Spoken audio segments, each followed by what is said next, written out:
Hello दोस्तों, एक बार फिर हमारे यूट्यूब चैनल ड्रीम्स मेकर में आपका बहुत बहुत स्वागत है।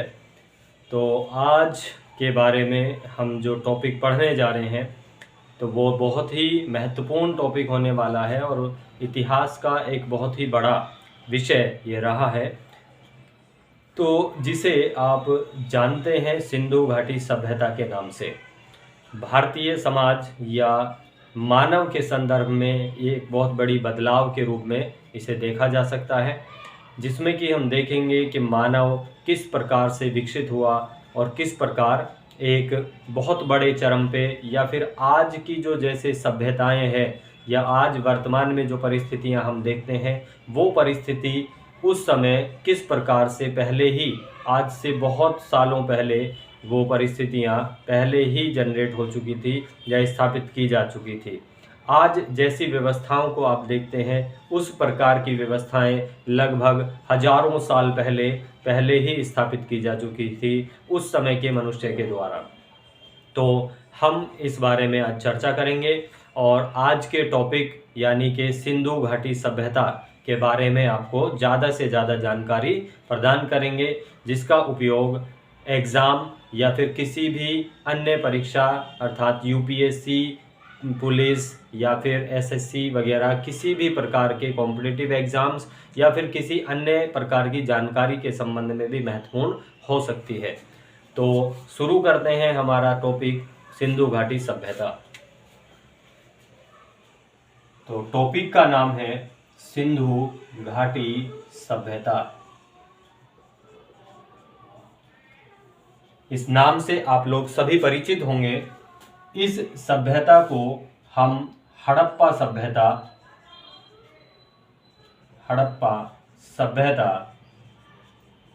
या कांस्य युगीन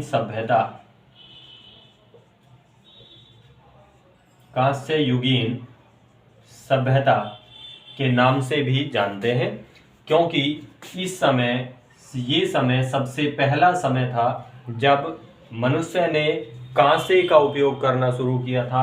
अर्थात जैसा कि हमारे पिछले वीडियोस में या पिछले सब्जेक्ट में हमने बताया था कि उसमें मनुष्य ताम्र पाषाण काल अर्थात तांबे का उपयोग करने लगा था, धातु का उपयोग करने लगा था। लेकिन ये वो समय रहा जब कांसे का उपयोग किया गया, अर्थात इसमें कॉपर और प्लस उसके साथ टिन को 9:1 के अनुपात में मिलाकर कांसा यानी कि ब्रॉन्ज कांसा बना दिया जाता था और उस कांसे का प्रयोग मुख्यतः किया जाता था। तो उस समय पे आप देखेंगे कि सिंधु घाटी सभ्यता से मिले जितने भी जो प्रमाण हैं, जो अवशेष हैं, वो मुख्यतः कांसे से बने हुए मिलते हैं, जिनके बारे में हम आगे चर्चा करेंगे। अभी हम सिर्फ सिंधु घाटी सभ्यता के विषय में हम जानकारियां प्राप्त करते हैं कि इससे संबंधित तथ्य या इससे संबंधित एक इतिहास किस प्रकार से हमें जानकारी प्रदान करता है। तो आइए आपको लेकर चलते हैं सिंधु घाटी सभ्यता में। तो सिंधु घाटी सभ्यता, जैसा कि उसको हड़प्पा सभ्यता या कांस्य युगीन सभ्यता भी कहा गया। तो कांस्य युगीन सभ्यता कहने का मतलब ये था कि उसमें कांसा का प्रयोग किया गया, यानी कि ब्रॉन्ज का प्रयोग यहाँ पे किया जाता था। बट अगर बात करें सिंधु घाटी सभ्यता की, तो ये एक ऐसी सभ्यता थी जिसका विकास सिंधु नदी के किनारे या सिंधु नदी के आसपास के क्षेत्रों में हुआ, इसलिए उसको सिंधु घाटी सभ्यता के नाम से जाना गया। लेकिन सिंधु घाटी सभ्यता में जो प्रथम स्थान की खोज की गई तो वो प्रथम स्थान हड़प्पा था।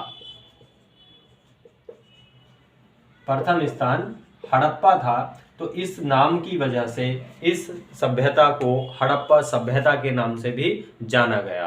अर्थात हड़प्पा सिंधु घाटी सभ्यता का सबसे पहला खोजा गया एक स्थल था, जहां से हमें एक नई सभ्यता के बारे में विस्तार से जानकारी प्राप्त होती है।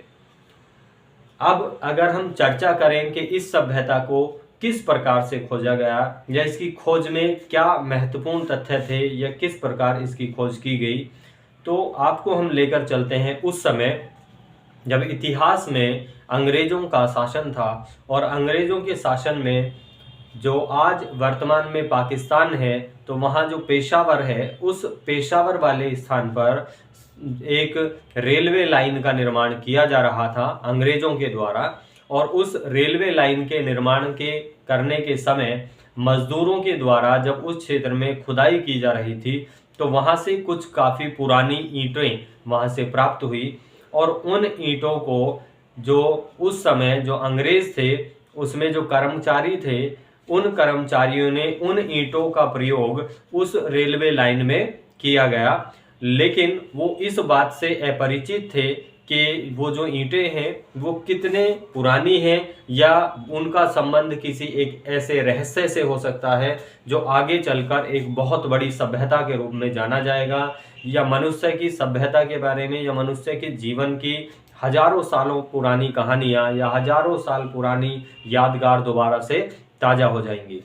तो उनका जो एक ये प्रयास रहा, उन्होंने जब वो सब कुछ किया तो वहाँ से धीरे धीरे उन्होंने और ज़्यादा वहाँ से खुदाइयाँ करनी शुरू कर दी। और खुदाई करते करते पहले वहाँ से कुछ ईंटें निकली, और बाद में जब वहाँ पे रेलवे लाइन का काम कंप्लीट हुआ तो उन ईंटों का निरीक्षण किया गया। और कुछ जो हमारे आर्कियोलॉजिस्ट थे या पुरातात्विक सर्वे करने वाले जो थे, उन्होंने उन ईंटों का सर्वे किया, और उस सर्वे के अनुसार पता चला तो वहाँ से जो ईंटें निकली थी, उन ईंटों को उस समय पे सर्वे करना या एक पुरातत्ववाद के अकॉर्डिंग या उसके अनुसार सर्वे करना उस समय उचित नहीं था, क्योंकि जो वहाँ पे कार्य जो चल रहा था उस समय चार्ल्स मेसन एक अंग्रेज अधिकारी थे। लगभग 1824 के आसपास की ये बात है, जब पेशावर में एक निर्माण कार्य जो चल रहा था रेलवे लाइन या फिर कुछ इस तरीके की चीज़ें बिछाने का, तो वहाँ पे जब वो ईंटें मिली तो इन ईंटों के सर्वेक्षण करने की उस समय कोई ऐसी सुविधा उपलब्ध नहीं थी। तो उन्हें ये रहस्य नहीं पता था कि आगे चलकर ये एक इतनी बड़ी जानकारी प्रदान करेंगे जिससे हमारे इतिहास में एक बहुत बड़ा बदलाव देखने को मिलेगा, या फिर मानव के जीवन का एक इतना बड़ा रहस्य इनके सामने या दुनिया के सामने उजागर होगा। परंतु 20वीं शताब्दी में अर्थात 1921 के समय में माना जाता है कि भारतीय पुरातत्व विभाग की स्थापना या जन्मदाता जो थे वो माना गया अलेक्जेंडर कनिंघम को। Alexander Cunningham. But Alexander Cunningham उस समय एक एडमिनिस्ट्रेटिव सर्विस में नहीं थे, मतलब वो प्रशासन में, अंग्रेजों के प्रशासन में कार्यरत नहीं थे। इसलिए इनका नाम इनके भारतीय पुरातत्व विभाग के या आर्कियोलॉजिकल डिपार्टमेंट के स्थापना में नहीं लिया जाता है। तो एक शुरुआत तो इन्होंने की थी, लेकिन इस समय जो गवर्नर जनरल या वायसराय जो थे वो थे लॉर्ड कर्जन। Lord Curzon. तो लॉर्ड कर्जन को माना जाता है कि लॉर्ड कर्जन भारतीय पुरातत्व विभाग के जनक थे। इनको श्रेय जाता है भारतीय पुरातत्व विभाग के जनक होने का। Archaeological survey department of India अर्थात ASI की स्थापना का श्रेय जो है वो लॉर्ड कर्जन को दिया गया है, जो वायसराय थे 1921 में। जब इन्होंने एक ऐसे विभाग की स्थापना की जो पुरानी वस्तुओं के बारे में ये पता लगा सकता था, तो जो उस समय जो प्राप्त ईंटें थी या उस समय जो प्राप्त कुछ अवशेष प्राप्त हुए उनके बारे में जानकारी प्राप्त की गई, और उनसे पता लगा कि वो लगभग आज से 5000 वर्ष पुराने थे। और जब इस बारे में पता लगता है तो उसके बाद कुछ भारतीय तथा कुछ उस समय के जो अंग्रेज पुरातत्वविद थे, उन्होंने वहाँ पे उन स्थानों पर खुदाई करनी शुरू कराई और खुदाई करते करते धीरे धीरे जब काफ़ी गहराई तक वो पहुँचे तो उन्हें वहाँ से एक पूरे शहर या फिर एक पूरे नगरीय स्थापना की संरचना का ढांचा प्राप्त हुआ, जिससे ये माना गया कि एक सभ्यता के रूप में वहाँ पे जैसे आज वर्तमान में है, उस लगभग 5000 साल पहले एक ऐसी ही सभ्यता का विकास हुआ होगा। तो देखते हैं किस प्रकार से ये विकास या किस किस ने उस सभ्यता की खोज में योगदान दिया था। तो इसमें हम देखते हैं 1921 में ही जॉन मार्शल जो पुरातत्व विभाग के एक महानिदेशक थे या डायरेक्टर थे, तो इन महानिदेशक के द्वारा ये पुरातत्व विभाग के महानिदेशक थे, अर्थात डायरेक्टर जनरल थे, और इन्हीं के लीडरशिप या इन्हीं की अध्यक्षता में भारत में एक व्यक्ति या एक पुरातत्व से जुड़े हुए विद्वान जिनका नाम था दयाराम साहनी, इन्होंने हड़प्पा वाले क्षेत्र में या फिर जो पाकिस्तान में वर्तमान में क्षेत्र है, हड़प्पा क्षेत्र में खुदाई करानी शुरू की और एक सिंधु सभ्यता के स्थल की खोज की, अर्थात इन्होंने हड़प्पा की खोज की 1921 में। तो इनके द्वारा हड़प्पा में पहली साइट या पहला स्थल खोजा गया, जिसके आधार पर इसका नाम हड़प्पा सभ्यता रखा गया था। लेकिन इसके एक वर्ष बाद एक दूसरे विद्वान जिनका नाम था राखाल दास बनर्जी,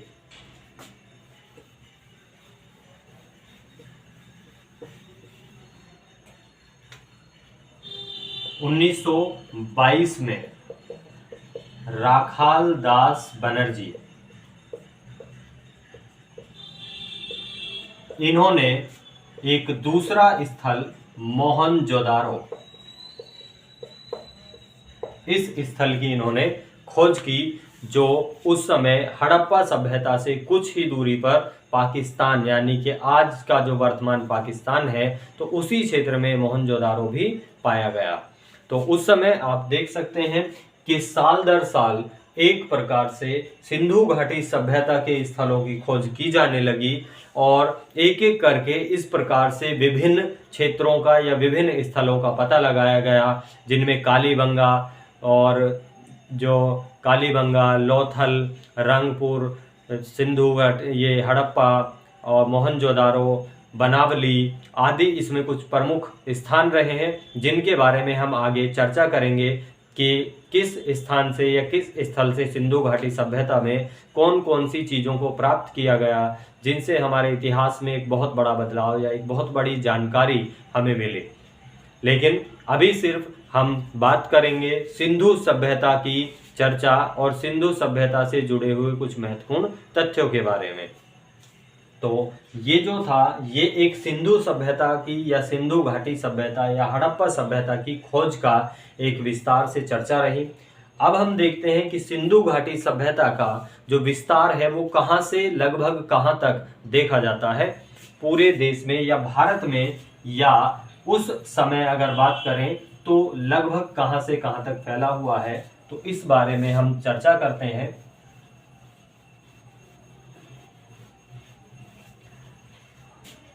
तो अगर हम चर्चा करें एक भारत के अनुसार, तो ये हमारा प्यारा भारत है और इसके अनुसार अगर हम देखते हैं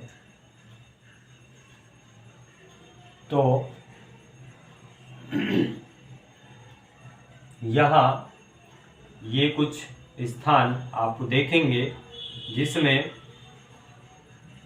सिंधु सभ्यता के अवशेष और इनकी जानकारियाँ जो प्राप्त हुई हैं उनका एक विस्तार से हम चर्चा करेंगे इतिहास में। अब यहाँ आप आज वर्तमान में अगर देखते हैं तो पाकिस्तान इस क्षेत्र में बसा हुआ है, लेकिन इससे ऊपर अफगानिस्तान है लेकिन अगर हम बात करते हैं सिंधु घाटी सभ्यता की, तो सिंधु घाटी सभ्यता पाकिस्तान तक फैली है। अफगानिस्तान तक अभी किसी प्रकार का सिंधु सभ्यता से या हड़प्पा सभ्यता से जुड़ा हुआ किसी भी प्रकार का प्रमाण नहीं मिला है, तो हम सिर्फ उसको यहीं पे समझते हैं। देखिए, सिंधु सभ्यता में सबसे पहला अवशेष हड़प्पा सभ्यता अर्थात हड़प्पा जो स्थल है वो पाकिस्तान के पेशावर क्षेत्र में प्राप्त हुआ। लेकिन अगर हम इसका मैक्सिमम विस्तार या अधिकतम दूरी तक विस्तार देखते हैं कि सिंधु सभ्यता अधिकतम कहाँ तक विस्तारित थी, तो उसके अनुसार यहाँ देखेंगे पाकिस्तान में एक क्षेत्र पड़ता है जो पाकिस्तान और अफगानिस्तान दोनों की सीमा पर है, जिसका नाम है बलूचिस्तान। तो ये बलूचिस्तान, और इस बलूचिस्तान में जो सिंधु सभ्यता की जो एक साइट या एक जो स्थल प्राप्त हुआ है उसका नाम है सुतका गेंडोर। सुतका गेंडोर ये एक स्थल का नाम है, और सुतका गेंडोर ये सिंधु घाटी सभ्यता का सबसे पश्चिमी स्थल है, सबसे पश्चिमी स्थल। और इस सबसे पश्चिमी स्थल को बलूचिस्तान में पाया गया, और ये माना जाता है कि यहाँ पर एक नदी है जिसका नाम है दाशक नदी। तो उस दाशक नदी के किनारे पर इसका विकास माना गया। इसके बाद अगर हम जाएं सबसे पूर्व में, तो सबसे पूर्व में यहाँ एक साइट या एक स्थल की प्राप्ति हुई जिसका नाम है आलमगीर। आलमगीर ये उत्तर प्रदेश राज्य, भारत के उत्तर प्रदेश राज्य के मेरठ शहर में पाया गया, और यहाँ पे जो नदी है उसका नाम है हिंडन नदी। तो ये आलमगीर हिंडन नदी के किनारे पर स्थापित हुआ या विकसित हुआ। इसके बाद हम उत्तर में जाएं, तो उत्तर में सबसे उत्तरी जो सिंधु घाटी सभ्यता का स्थल प्राप्त हुआ वो हुआ जम्मू कश्मीर में, और जम्मू कश्मीर में इस स्थान का नाम था मांडा। ये जम्मू एंड कश्मीर क्षेत्र में हमें प्राप्त हुआ है, और यहाँ पे जो नदी है वो है चेनाब नदी। तो चेनाब नदी के तट पर ये सबसे पश्चिमी स्थल है, ये सबसे उत्तरी स्थल है, सबसे उत्तरी स्थल या उत्तरी साइट सिंधु घाटी सभ्यता की। और ये सबसे पूर्वी स्थल है, सबसे पूर्वी। और अगर दक्षिण की बात करें तो दक्षिण में महाराष्ट्र में यहाँ पर दक्षिणतम साइट है जिसका नाम है दैमाबाद, और ये महाराष्ट्र में है। और महाराष्ट्र में ये सबसे दक्षिणी है, सबसे दक्षिणी स्थल।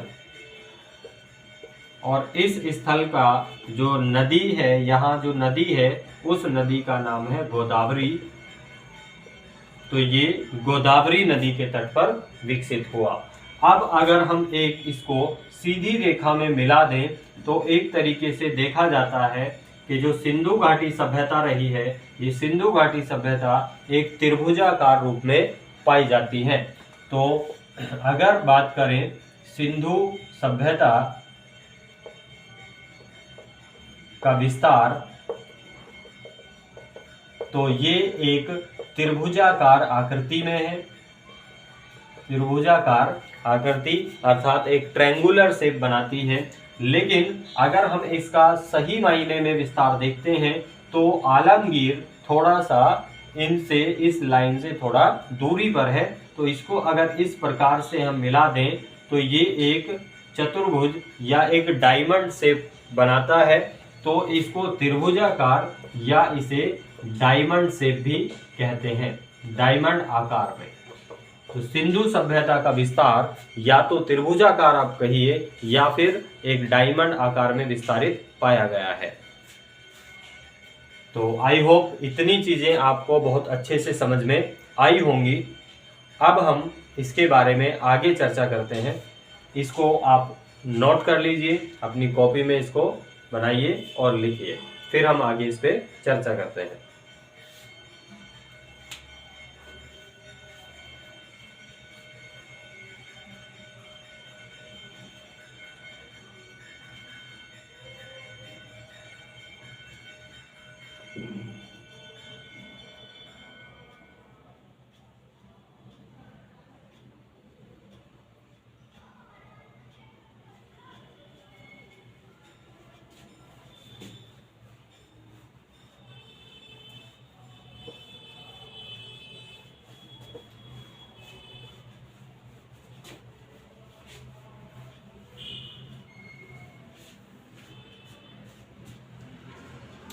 अब हम चर्चा करते हैं सिंधु घाटी सभ्यता का जो समय रहा वो क्या था। तो सिंधु सभ्यता के बारे में जो समय के बारे में जानकारी मिलती है वो भिन्न भिन्न जो इतिहासकार हैं उन इतिहासकारों के मत अलग अलग हैं।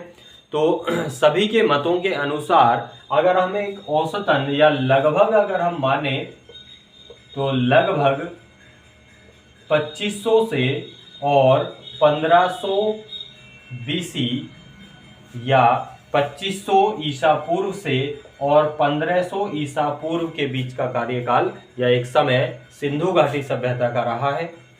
इसके अलावा अगर एक मान्यता प्राप्त या जो सबसे ज़्यादा सर्वमान्य जो समय माना गया है वो सबसे ज़्यादा समय माना हुआ वो है लगभग 2300 से 1750 ईसा पूर्व अर्थात बीसी। तो ये 2300 से या फिर इसको आप 2200 या चलिए 2300 से ही मान लीजिए, क्योंकि ये सबसे ज़्यादा एक्सेप्टेबल सबसे ज़्यादा मान्य समय माना गया है, जिसको निर्धारित किया गया है डीपी अग्रवाल के द्वारा। डीपी अग्रवाल के अनुसार सिंधु सभ्यता का निर्धारित समय 2300 ईसा पूर्व से 1750 ईसा पूर्व तक रहा है। इसे सबसे ज़्यादा मान्यता प्राप्त की गई है। इसके अलावा अन्य विभिन्न इतिहासकारों ने भी अलग अलग समय निर्धारित किए हैं, लेकिन हम उनके बारे में चर्चा नहीं करेंगे क्योंकि सभी का लगभग 2500, किसी ने 2200, किसी ने 2300, 2400 इस तरीके से विस्तार बताया है और किसी ने 1500, 1600, 1550, 1700 इस तरीके से विस्तार बताया है। तो सब लगभग इन्हीं के बीच में विस्तारित है। तो इसलिए हम इसको यहाँ से सीधा 2500 से 1500 बीसी के बीच एक औसतन एवरेज में रखते हैं। तो ये जो है 1750 से 1750 तक का समय मान्य समय रहा है। इसके अलावा हम अगर बात करते हैं कि सिंधु घाटी सभ्यता जो है वो एक किस प्रकार की सभ्यता थी, तो सिंधु सभ्यता एक नगरीय सभ्यता रही है। ये एक नगरीय सभ्यता थी और ये विश्व की प्रथम नगरीय सभ्यता थी। इससे पहले पूरे विश्व में कहीं भी कोई भी सभ्यता एक नगरीय विस्तार से या नगरीय रूप में नहीं देखी गई है। आप जब देखेंगे कि अंग्रेजों के समय के सामने या अंग्रेजों का जब समय भारत में था या पूरे विश्व में जब अंग्रेजों का विस्तार था, तो अंग्रेज भारतीयों को या फिर पूरे विश्व को एक नीचे दर्जे में या असभ्य समझते थे। भारतीयों को अंग्रेज असभ्य बुलाते थे क्योंकि उन्हें लगता था कि उनकी सिविलाइजेशन या उनकी जो सभ्यता है वो सबसे ज़्यादा विकसित है और सबसे पुरानी और सबसे पहली है। अर्थात वो भारतीयों को अपने सामने बहुत ही निचले दर्जे का या असभ्य समझते थे। लेकिन जब बाद में सिंधु घाटी सभ्यता की विस्तार से चर्चा की गई, सिंधु घाटी सभ्यता के बारे में जानकारियां प्राप्त हुई, तब ये पूरे विश्व ने माना कि सिंधु सभ्यता विश्व की सबसे पुरानी सभ्यता है, विश्व की सबसे पुरानी सभ्यताओं में से एक है, पुरानी सभ्यताओं में से एक है, या कह सकते हैं कि ये सबसे पुरानी रही है। और इसके समकालीन कुछ सभ्यताएं जो हैं उनमें जैसे मिस्र की सभ्यता, मिस्र अर्थात इजिप्ट की सभ्यता थी, मिस्र की सभ्यता, मेसोपोटामिया की सभ्यता, मेसोपोटामिया की सभ्यता, चीन की सभ्यता, ये समकालीन सभ्यताओं में से एक रही हैं सिंधु घाटी सभ्यता की। लेकिन अंग्रेजों की सभ्यता जो ग्रीक सभ्यता के अनुसार विकसित हुई, वो ग्रीक सभ्यता कई हजार वर्षों के बाद, सिंधु घाटी सभ्यता के कई हजार वर्षों के बाद उसका विकास हुआ और वो एक नई सभ्यताओं में गिनी गई।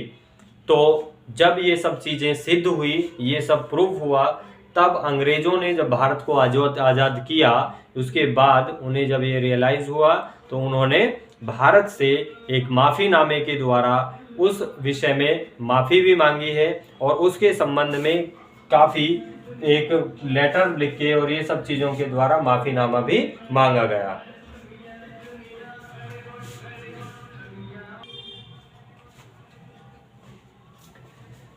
तो इस प्रकार से हमारी सिंधु घाटी सभ्यता का विकास हुआ और सिंधु घाटी सभ्यता में एक इसको सबसे पुरानी इसलिए भी कहा जाता है क्योंकि उस समय जो मिस्र की सभ्यता इसके समकालीन थी, या मेसोपोटामिया या चीन की सभ्यता समकालीन थी, ये सभ्यताएं पूरी तरह से नष्ट हुई और नष्ट होकर दोबारा से वहां पे नई सभ्यताओं ने जन्म लिया।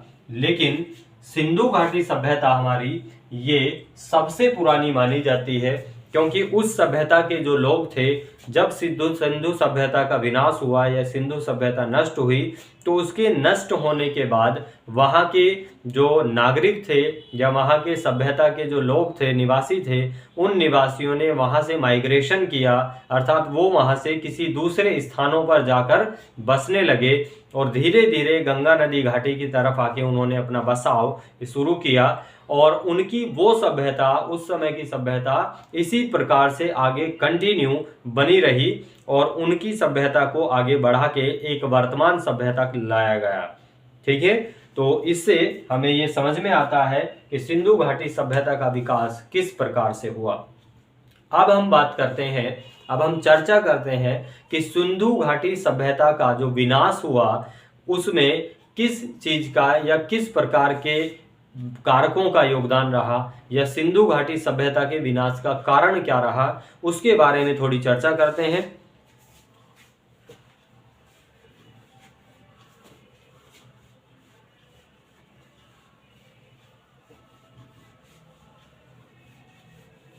तो चलिए अब हम देखते हैं सिंधु सभ्यता के विनाश को, अर्थात सिंधु सभ्यता का जो विनाश हुआ है उसके कारण क्या थे। विनाश का कारण, तो सिंधु सभ्यता का विनाश का कारण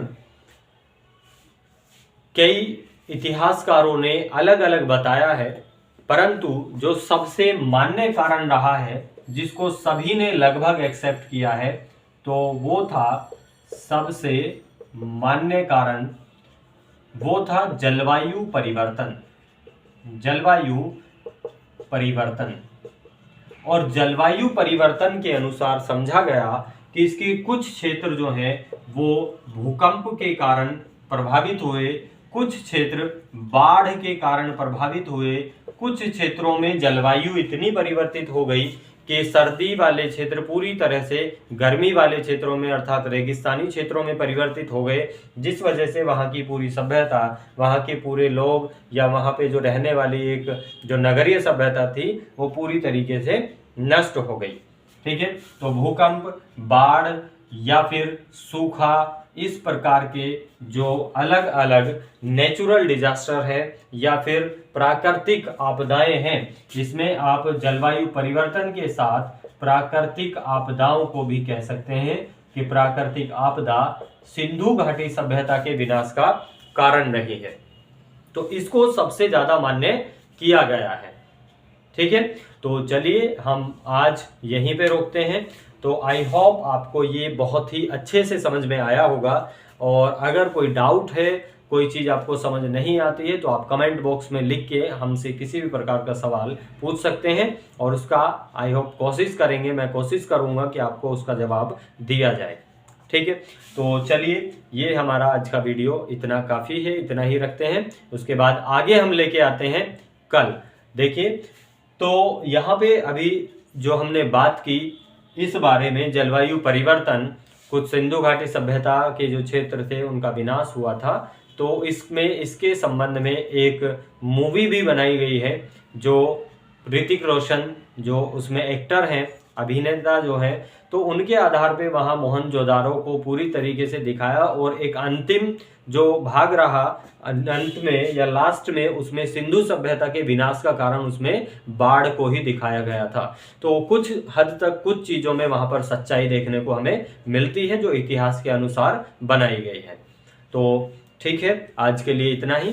तो चैनल को लाइक, सब्सक्राइब और शेयर कीजिए और ज़्यादा से ज़्यादा हमारे वीडियोज़ के साथ जुड़े रहिए और अपडेट रहने के लिए बेल आइकन प्रेस कीजिए ताकि आपको आने वाले सारे वीडियोज़ का अपडेट मिलता रहे। तो धन्यवाद।